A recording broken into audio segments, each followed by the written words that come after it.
Ogoh bo'ling, hozirgina dahshatli zilzilaning videolari tarqaldi. Bugun, ya'ni 28-mart kuni Tailandning Bangkok shahrida 7,7 magnitudali zilzila yuz berdi va bir necha binolar qulab tushdi. Ma'lum qilinishicha, zilzila mahalliy vaqt bilan soat 13:30 da boshlangan. Agentlik ma'lumotlariga ko'ra, yer silkinishi taxminan 10 daqiqa davom etgan. Zilzila chuqur bo'lmagan. Uning amplitudasi 10 kilometrni tashkil etgan. Epitsentri esa qo'shni Maynimada bo'lgan deyiladi xabarda. Ijtimoiy tarmoqlarda tarqalgan videolarga ko'ra,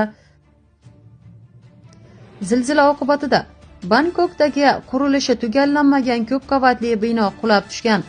Jurnalistlarning ta'kidlashicha, chang ustuna shaharning turli nuqtalarini ko'rinib turgan, jabrlanganlar haqida ma'lumot yo'q.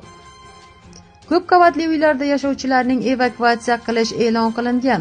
Shahar metrosi faoliyati to'xtatilgan. Seysmologlar ma'lumotlariga ko'ra, zilzila o'chog'i Tailandning Ratburu provinsiyasi yaqinida bo'lgan. Eslatib o'tamiz, avvalroq Qirg'iziston Respublikasining Jalolobod shahrida zilzila sodir bo'lgani va uning kuchi O'zbekistonning bir nechta hududlarida ham sezilgani haqida xabar berilgandi.